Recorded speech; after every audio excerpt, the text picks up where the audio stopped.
Huey helicopters swept across the skies over the central Highlands, their rotors shrieking as they tore through the air, kicking up thick red dust over the tall grass below. They descended quickly onto landing zone X-ray, and even before they fully touched down, the air cavalry soldiers were already leaping out their boots, sinking into the soft earth rifles at the ready eyes, scanning the dark tree line ahead. Then suddenly, the first bursts of gunfire cracked through the air, shattering the uneasy silence. Mortar shells whistled down from the ridge and exploded across the landing zone, throwing dirt shrapnel and bodies into the air. One Huey behind them was hit by a B-40 rocket, erupting in flames mid-air, breaking apart in a shower of fire as black smoke rolled over the field. In that choking haze, all anyone could hear were shouted orders, mingling with the heavy thrum of rotor blades and the sharp staccato of gunfire. The Americans scattered to cover crawling behind termite mounds, digging hurried foxholes and firing back toward the tree line. The M60s roared to life, shredding through the brush, each burst rattling the jungle. But hundreds of North Vietnamese soldiers stayed low, hugging the earth, slipping through the tall grass, creeping closer and closer to the landing zone, forcing the Americans into brutal close quarters, combat fighting over every foot of ground like men clinging to life itself. At the center of the defensive ring, Colonel Harold Moore moved along the line, crouched low under fire, barking orders into his radio, calling for artillery and air support. His soldiers clung to their rifles, clung to their positions. Each man who fell was replaced by another holding the line. Outside the perimeter, waves of napalm from A-1 Sky Raiders rained down on Chupong's slopes, turning the forest into a roaring inferno. But through the thick smoke, dark silhouettes kept crawling forward, firing, advancing. In just a few hours, landing zone X-ray had turned into hell itself. The grass was scorched to ash, the red earth was streaked with blood, and the bodies of Americans and North Vietnamese lay scattered all around. No one could tell anymore whether this was an assault or a defense. All that remained was the desperate struggle to survive second by second. The battle at Ia Drang was brutal, it's hard to even imagine. I lost half my platoon in 3 days, and a part of myself I never got back. By late autumn of 1965, the fighting in the Central Highlands was escalating. After months of ambushes and attacks on small outposts held by South Vietnamese forces, North Vietnamese regulars launched a major assault on the Plei My camp about 50 kilometers south of Pleiku. The 33rd Regiment, along with the 32nd Regiment of the 304th Division, surrounded Plei My for days. The US quickly intervened, sending helicopters and artillery to break the siege. The operation succeeded and North Vietnamese forces withdrew, leaving heavy casualties behind. But American reconnaissance soon discovered that the enemy had not fully retreated to the border. Instead, they regrouped in the Chupong Mountains near the Cambodian frontier. US command saw this as a rare opportunity to pursue and destroy two elite North Vietnamese regiments before they could recover. The newly arrived 3rd Brigade, 1st Cavalry Division Airmobile was tasked with the mission. Colonel Harold Moore, leading the 1st Battalion 7th Cavalry, was ordered to land directly in the Ia Drang Valley, a narrow clearing at the base of Chupong, where intelligence believed the enemy was massing. On November 14, 1965, more than 450 men of 1-7 Cavalry boarded Hueys out of Pleiku.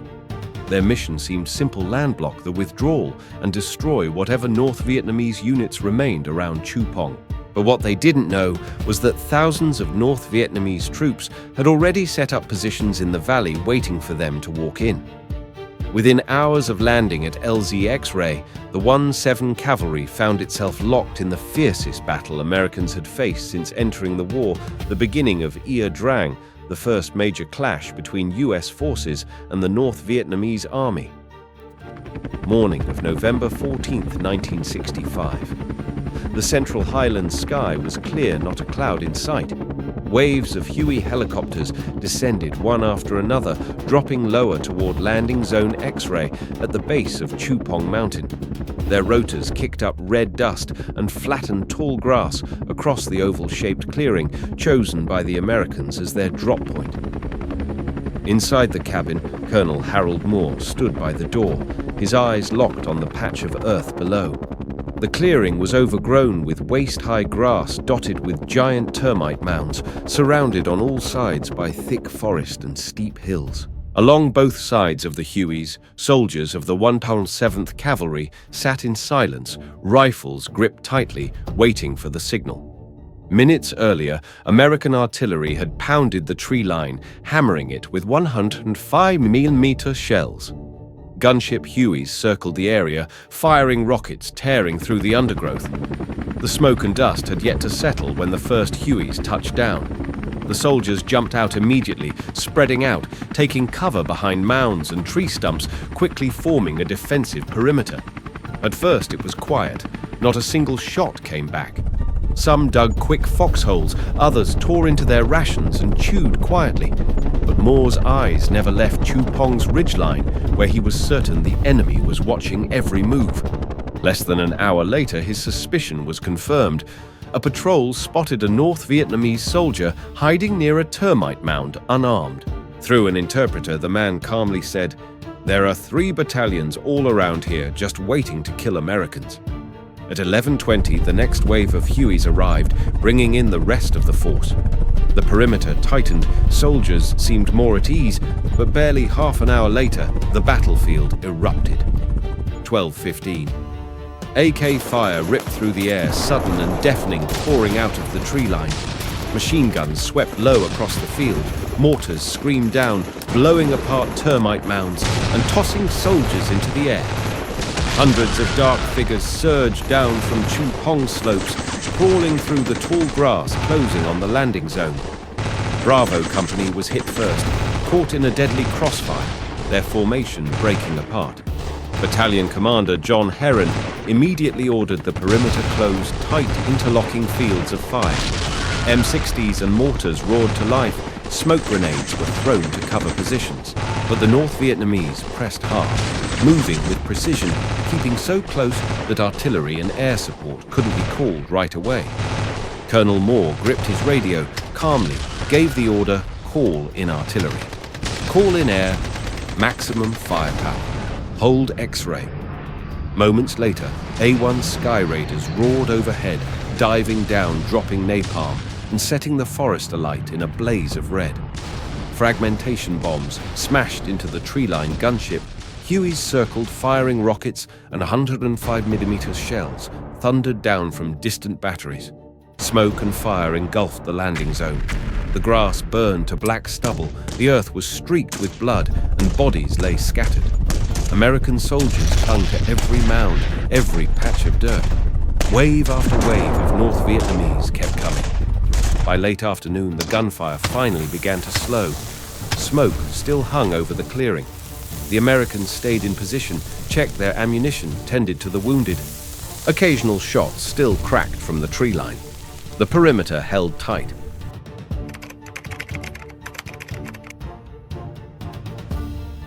As night fell on November 14th, the perimeter at X-ray still held after a long afternoon of fighting. But as darkness settled, mortar fire from the tree line intensified. Rounds slammed into the landing zone, churning up dirt and sending debris flying over the termite mounds.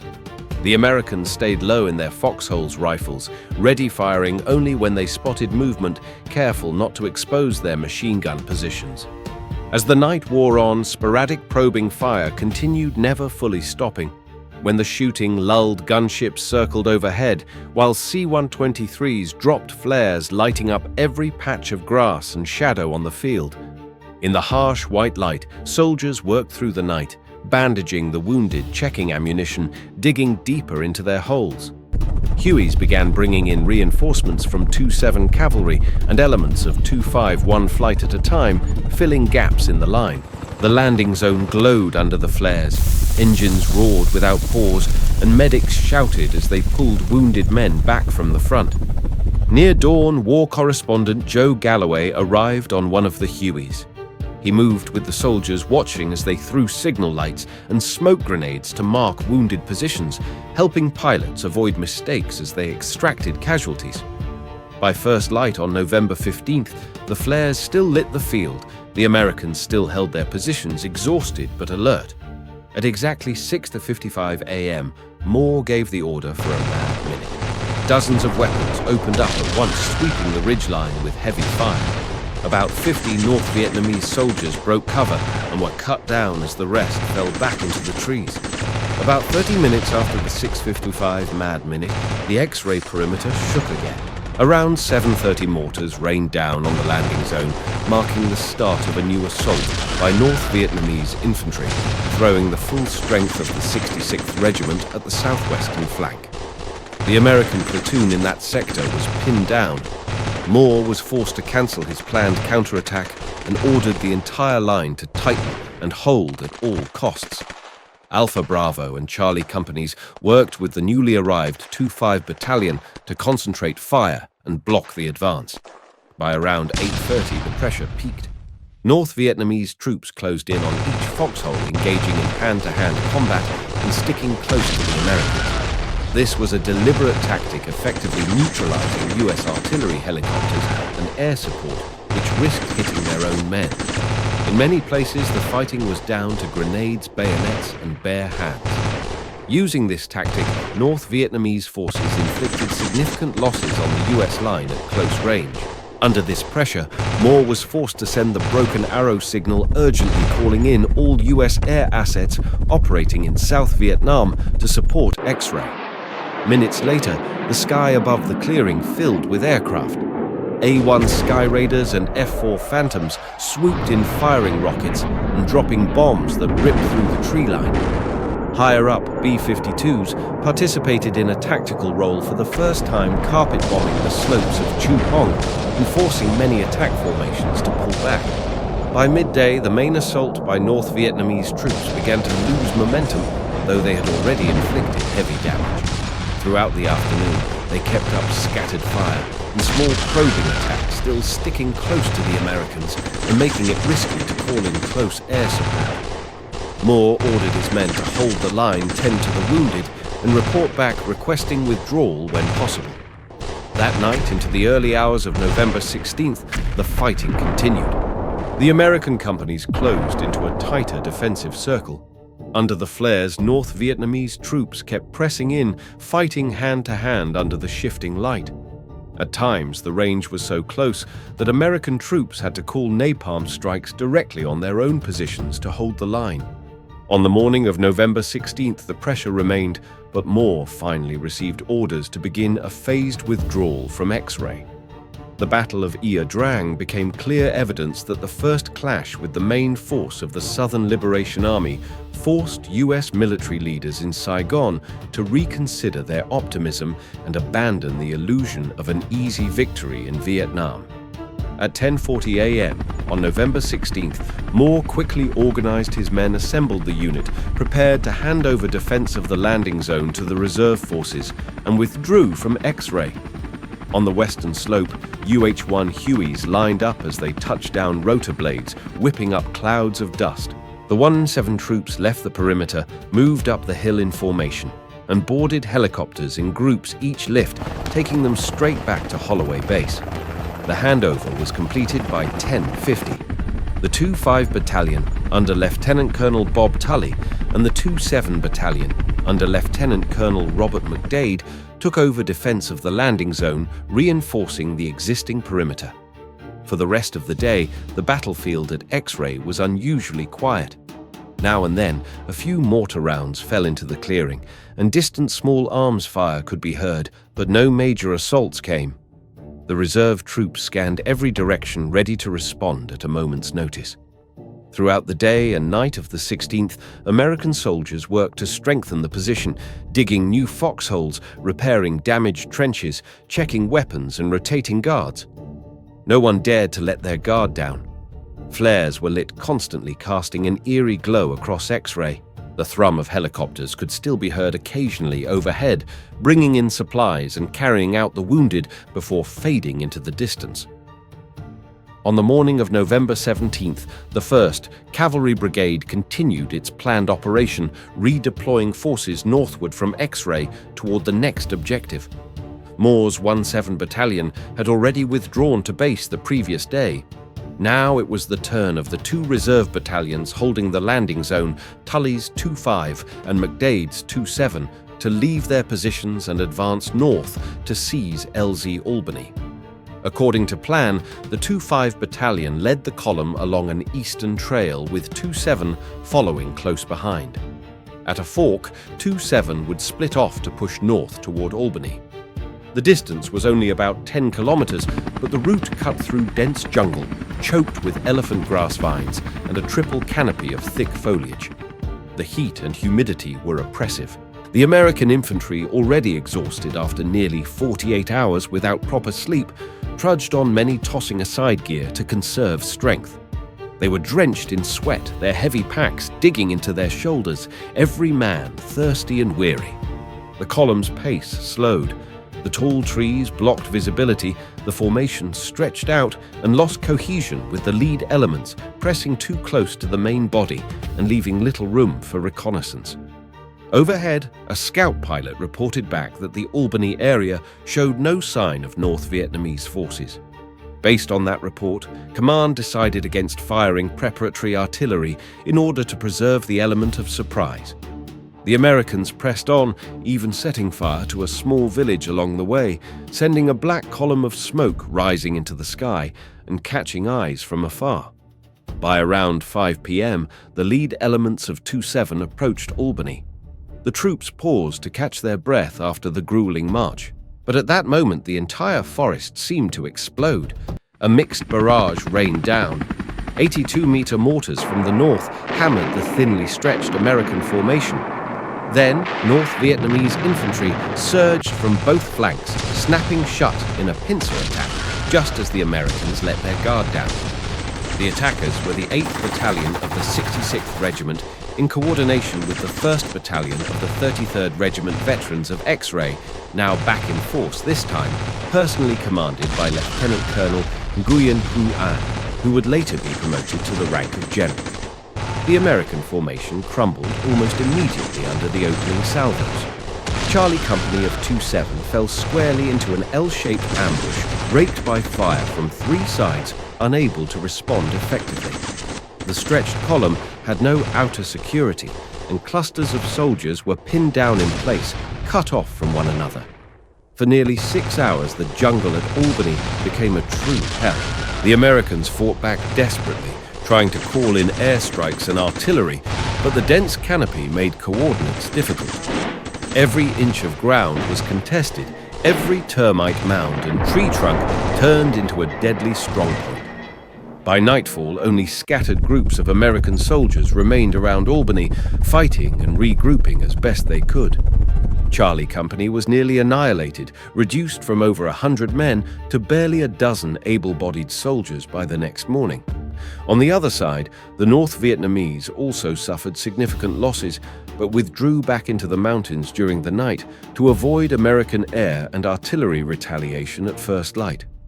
According to official U.S. reports, in less than 6 hours of fighting at Albany, more than 150 Americans were killed and hundreds more wounded. Later, the U.S. military would call Albany one of the most brutal engagements of the entire Vietnam War, the talking bushes from the Vietnamese side, and a true fire trap inflicting the heaviest casualties suffered in a single day since they first landed in Indochina.